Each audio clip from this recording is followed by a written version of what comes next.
Immanuel Macron اور ان کی بیوی کی کہانی اگر میں آپ کو بتاتی چلوں تو بڑی انٹرسٹنگ سی سٹوری ہے ناظرین کہانی شروع ہوتی ہے 1993 سے، جس وقت ایمینوئل میکرون کی عمر صرف اور صرف 15 سال تھی اور وہ ایک اسکول اسٹوڈنٹ تھے، اور ان کی بیوی جو کہ اب ان کی بیوی ہیں لیکن اس وقت ان کی ٹیچر ہوا کرتی تھی اسکول میں، جن کی عمر 39 سال تھی. وہ دونوں اسکول میں ملے، ہائی اسکول میں، جب ایمینوئل 15 سال کے تھے، اور اس وقت جو ان کی موجودہ بیوی ہیں برجل، ان کی شادی ہو چکی تھی اور ان کے 3 بچے تھے، جس میں سے جو ان کی سب سے بڑی بیٹی تھی وہ ایمینوئل کی کلاس فیلو تھی. اچھا، ہم نے بہت ساری کہانیاں ایسی دیکھی ہوئی ہیں جس میں لوگوں نے اپنی ٹیچرز سے شادیاں کی ہیں، ٹیچرز کے ساتھ بڑی لو سٹوریز ہم نے دیکھی ہوئی ہیں، لیکن ایمینوئل میکرون کی کہانی شاید اس وجہ سے بھی زیادہ مشہور ہوئی اور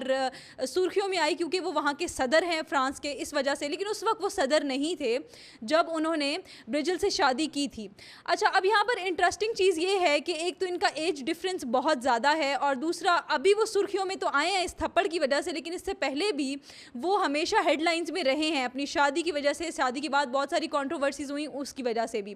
اب وہ 15 سال کے تھے جب ان کو محبت ہو گئی برجل سے، اور وہ ان کی ٹیچر تھیں. ظاہر ہے سوسائٹی میں ایک تھوڑی سی اور چیز ہے کہ اتنی بڑی خاتون ہیں آپ سے اور ہیں بھی آپ کی ٹیچر، تو اس کے بعد جب ان کا ریلیشن شپ ڈسکلوز ہوا تو ان کی فیملی نے ان کو اسٹڈیز کے لیے یونیورسٹی بھیج دیا دوسرے ایریا میں، اور وہاں پر جا کر بھی ایمینوئل نے کہا کہ میری تو یہاں بس نہیں ہوگی، میں شادی کروں گا تو صرف اور صرف برجل سے ہی کروں گا. تو